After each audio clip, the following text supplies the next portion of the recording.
Marcela, Tuto, saan dito ko nga na makakasabing ng mga libre?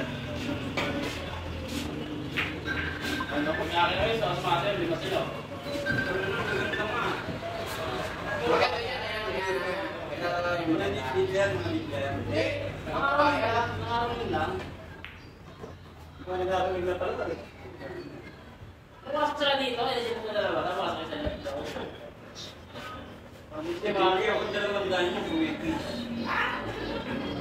Ayun nga eh. Gusto nga nila doon kumandong sa kanila. Kung ilang na ako yata hanap yun. Inangangaraling lang yung mga bata yan. Ang mga bata. Bata yan.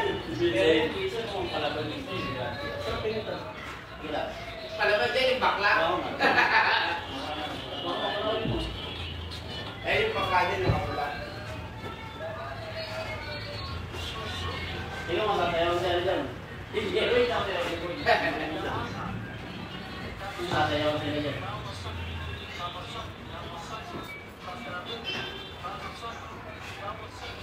Yung 24 ko. Ha?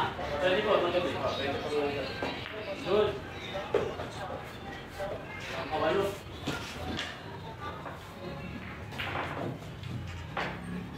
Mag-direct kami dyan sa player.